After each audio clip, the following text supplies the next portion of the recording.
Aujourd'hui, on a démarré le lancement, le reboisement pour les axes routiers, notamment la route de Lazak, la route des HLM qui doit être appelée Sidi Hadji Malick, et la route de Sococim, qui est le boulevard Babacar Ndiaye Diop.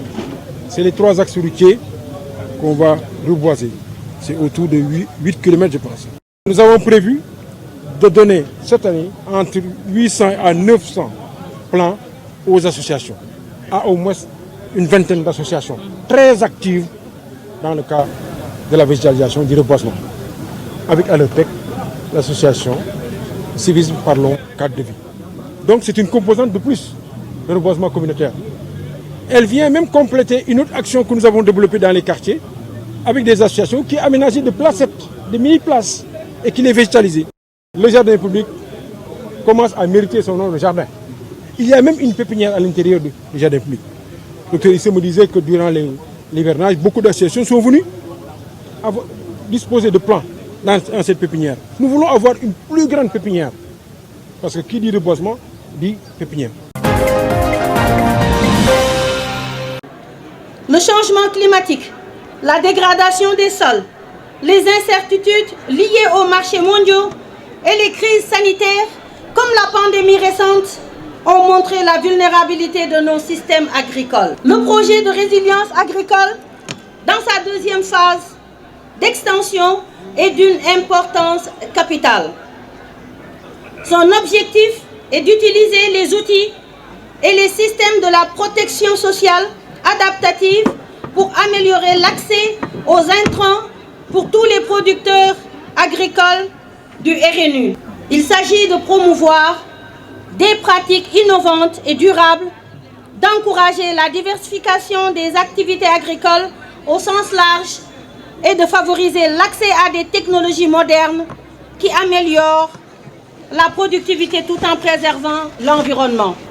Le PAPSA va permettre de consacrer l'effectivité des transferts de 200 000 francs à chacun des 13 492 ménages des régions de Diourbel, Fatick et Thiès, soit un montant global de 2 698 400.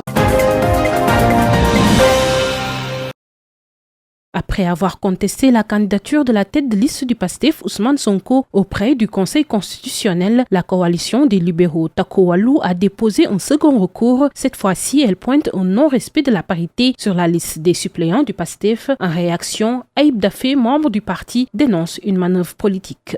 En tant que mandataire, on m'a notifié un second recours contre notre liste des suppléants. Un recours grotesque, un recours ridicule, un recours qui n'a aucun sens. Parce qu'ils disent que la liste ne respecte pas la parité. Ils ont indexé une dame qui s'appelle Khady Gueye. Et cette dame-là, effectivement, elle est bien de sexe féminin. Ils disent qu'ils ont des preuves que ce n'est pas une dame. Bon, on attend qu'ils nous démontrent. Mais la liste respecte bien la parité. Mais tout cela montre la panique. Tout cela montre leur angoisse de se soumettre au suffrage des Sénégalais. Parce qu'ils Ayib Daffé regrette également la reconduction des bulletins de vote traditionnels souhaités par Takku Wallu qui, selon lui, empêche le pays d'économiser 8 milliards de francs. Parce que nous avons vu que les bulletins de grand format, en général, avec une quarantaine de listes, la plupart de ces bulletins se retrouvent dans le commerce ou bien jonchent les rues comme des déchets. Donc pourquoi pas économiser 8 milliards en faisant des bulletins de petit format. Ils ont catégoriquement refusé en disant que cela va favoriser la liste de Pastef et de Ousmane Sonko parce que nous voyons que, en tout cas, ils ne sont pas guidés par l'intérêt général, ils ne sont pas guidés par le souci de rationaliser les dépenses publiques. Concernant le financement du parti, un événement majeur est prévu dans les jours à venir. El Malick Ndiaye, cadre du PASTEF, a appelé à une transparence totale dans la gestion des fonds de campagne et invite les autres formations politiques à en faire de même. Il y a un très grand événement Nous nous apprêtons à organiser un grand événement dans le cadre du financement de PASTEF. Chaque mois, nous prélevons 10% du salaire de chaque directeur et ministre. Je lance un défi à ceux des autres coalitions qu'ils divulguent comment ils financent leur campagne. Les directeurs, chaque mois, chaque mois, tu tires directement 10% de ton salaire. PASTEF salue le travail de la Commission nationale d'investiture et annonce que leur campagne sera axée sur le référentiel de politique publique qui sera présenté par le président de la République le 14 octobre prochain. Masse salariale 1,2 milliard par mois. Waaw ngeen yaakaar ne ngeen te xam ngeen ne est-ce que xam ngeen ne suñu impôts yooyu. Savez-vous qu'il y a une masse salariale de 1,2 milliard de francs CFA par mois et que 18 milliards sont pris de nos impôts pour combler le déficit d'exploitation sous prétexte que c'est un service public? C'est la même situation avec Dakar Dem Dikk qui a une dette de 95 milliards envers le fisc. À l'AIBD, le budget est de 22 milliards alors que les recettes ne s'élèvent qu'à 7 milliards de francs CFA. D'où proviennent donc les 15 milliards manquants? Depuis notre arrivée, nous avons renégocié des contrats qui ont permis d'économiser 63 milliards. C'est cela qu'ils ne veulent pas que nous révélions, car ils savent qu'une fois les élections législatives remportées, nous mettrons en place une haute cour de justice pour les traquer. Mais haute cour de la justice dina taxaw te ñoom ñëpp dinañu wuyu benn par benn kenn du rëcc. La modélisation mathématique est un des paramètres très importants pour la prise en charge des décisions, surtout sur toutes les politiques publiques autour de la prise en charge du paludisme et des maladies tropicales négligées. Il se trouve que malheureusement la grande majorité des chercheurs qui travaillent autour de ces questions ne sont pas issus des pays subsahariens qui subissent ces maladies tropicales négligées.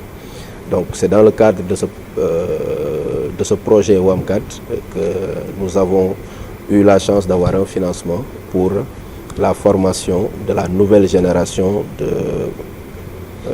de mathématiciens qui vont faire de la modélisation mathématique autour de ces maladies tropicales négligées, principalement plus principalement du paludisme. Donc c'est un honneur aujourd'hui pour l'Université Badr Thiam de Thiès d'accueillir ce symposium international qui regroupe, comme vous le savez, plusieurs pays de la sous-région et qui, dans le cadre de ce projet, va nous permettre d'abord de présenter les différents types de modélisation qui existent et dans une deuxième phase de partager les premiers résultats que nous commençons à avoir au niveau du Sénégal sur le paludisme et les maladies tropicales négligées.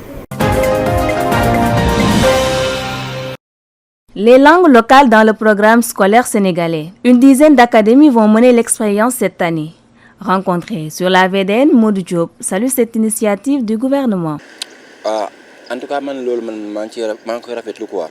je suis ravi de cette initiative. Nous sommes dans un pays démocratique, donc chacun doit maîtriser sa langue. Les Sérères doivent apprendre leur langue, les Wolofs aussi, de même que les Alpulaar.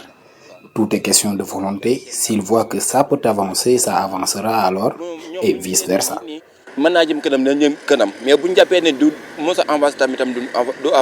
Contrairement à Modou Lamine Diao pense que ce n'est pas la peine. Selon lui, il fallait continuer d'enseigner le français et l'anglais.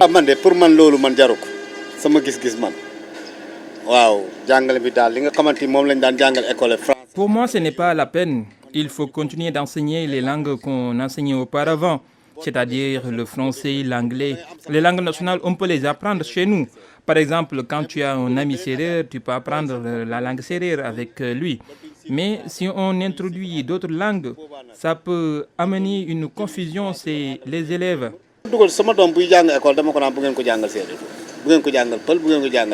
Quant à Alioune Faye, il trouve que cette initiative est très importante. D'après lui, le gouvernement a même tardé à le faire. Cela est une bonne chose, bien qu'apprendre le français n'est pas mauvais. Introduire le Wolof serait bien parce que c'est la langue que nous connaissons. C'est bien que les enfants aient une maîtrise de la langue Wolof. À cause de la colonisation, certains ne maîtrisent pas le Wolof alors qu'ils sont nés au Sénégal. Cette décision devrait être prise depuis longtemps.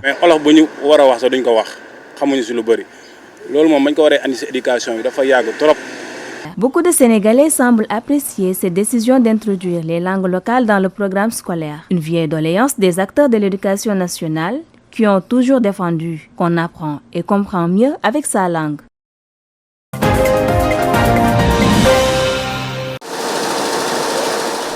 Au cœur des Parcelles Assainies, cette entreprise de couture avec une centaine d'employés, tous à pied d'œuvre.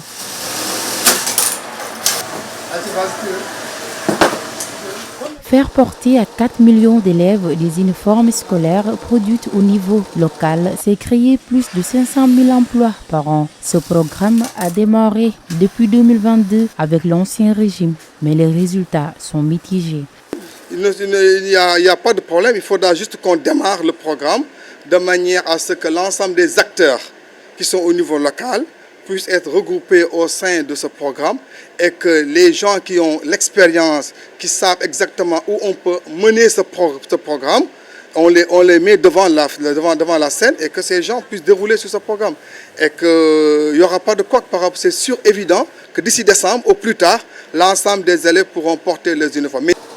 L'initiateur du programme a souligné aussi le problème d'importation qui freine la production locale.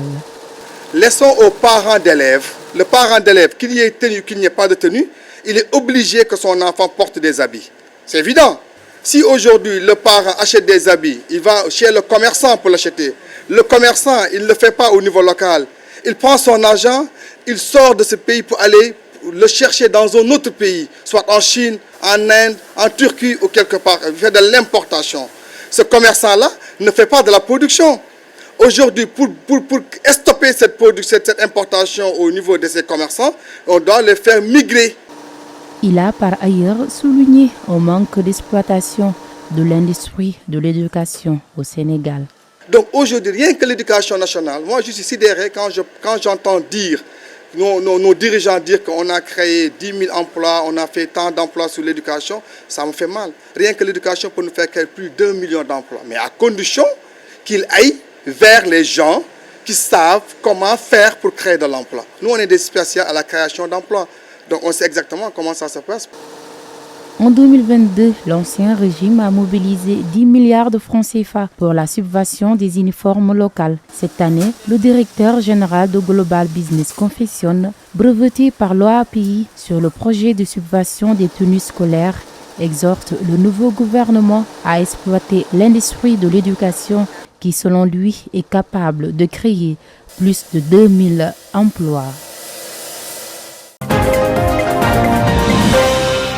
Imam Cheikh Sow est détenteur d'une école coranique implantée dans le village de Foutagol, commune de Fandène. Depuis 2016, il dit être victime d'injustice.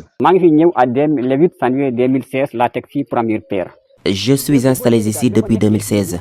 J'étais venu avec un géomètre pour circonscrire l'espace.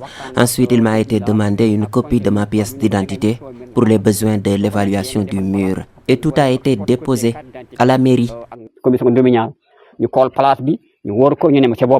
Après avoir rempli toutes ces formalités, surprise pour le maître coranique. Suite aux démarches et efforts que j'ai fournis, on m'a notifié que quelqu'un d'autre devait occuper la place. Coup de théâtre. Cheikh Sow soupçonne un détournement d'objectifs sur son terrain. Je crains que mes documents soient falsifiés au profit de celui qui prétend avoir le terrain. Ce terrain que j'ai acquis dans la légalité. J'interpelle toutes les autorités. Près de 50 enfants venus d'horizons divers apprennent le Coran dans ce dara. L'imam Cheikh Sow, après 8 ans d'exercice, craint d'être dépossédé de sa parcelle acquise selon ses dires en toute légalité. Des gens non seulement qui ont de la qualité comme Aliou, mais qui ont travaillé avec lui, qui connaissent la tanière, que les joueurs connaissent et qu'ils connaissent pour continuer cette mission sous ces 2 matchs importants. Et aujourd'hui, la seule urgence qui vaille dans nos têtes, c'est de gagner ces 2 matchs pour nous qualifier. Reste mettre le Sénégal sur l'orbite de la performance que nous lui connaissons. Et après seulement s'ouvrira donc la période de recherche d'un entraîneur. On espère qu'on n'ira pas chercher trop loin parce qu'aujourd'hui, j'ai fait quand même l'éloge de l'expertise nationale. Je pense que mon comité ne me démentira pas. Notre priorité, c'est cela. Nous resterons dans notre logique. Nous avons fait tâche d'huile en Afrique. Si beaucoup de pays qui avaient l'habitude de prendre des entraîneurs étrangers, occidentaux, aujourd'hui se sont retournés vers l'expertise nationale, c'est parce qu'ils ont comme référence le Sénégal. Et je pense que ça nous a réussi.